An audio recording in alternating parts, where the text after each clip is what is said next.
রাস্তার পাশের মোমো বেশি টেস্ট নাকি ওয়াও মোমো বেশি টেস্ট, সেটাই টেস্ট করার জন্য সেদিন চলে গেছিলাম ফার্স্ট টাইম ওয়াও। দিনটা ছিল ভ্যালেন্টাইন্স ডে আর বিকালবেলা আমি আর বরমশাই আর আমার মেয়ে বেনে বেরিয়ে পড়েছিলাম। বাড়ি থেকে বেরিয়েছিলাম, কোথায় যাব কোনো ঠিক ছিল না। আমাদের কাছেই শক্তিগড়, সবাই জানো শক্তিগড়ের মিষ্টি বিখ্যাত। তবে হ্যাঁ, আমরা মিষ্টি খেতে যাইনি, গিয়েছিলাম ওয়াও মোমোতে।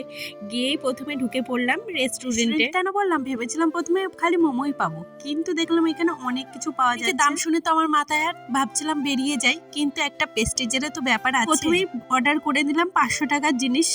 এত কষ্ট লাগছিল, ভাবছিলাম রেখেই দিই, সামনে বসে দেখি যে 500 টাকার জিনিস এই কটা জিনিস। পরে ভাবলাম থাক, যখন পয়সা দিয়ে কিনেছি তখন খেয়েই দেখি। বুকে পাথর চাপা দিয়ে একটা মোমো খেয়েই দেখলাম কেমন টেস্ট। তবে হ্যাঁ, আমার কিন্তু খুব একটা পার্থক্য লাগেনি। যখন খাচ্ছিলাম ভাবছিলাম খালি খালি টাকাগুলো নষ্ট করে এখান থেকে খাচ্ছে, এর থেকে বাইরে গিয়ে খেলে আমি অনেক খেতে পারি। পরে আবার একটু অর্ডার করেছিলাম, দেন বাইরে এসে আমার যেন তো চায়ের নেশা। আমি মাঠে বাড়ি চা দেখলে তো একদমই ঠিক রাখতে পারি না নিজেকে। যাই হোক, আসতে হবে, আসি, দেখা হচ্ছে নেক্সট ভিডিওতে।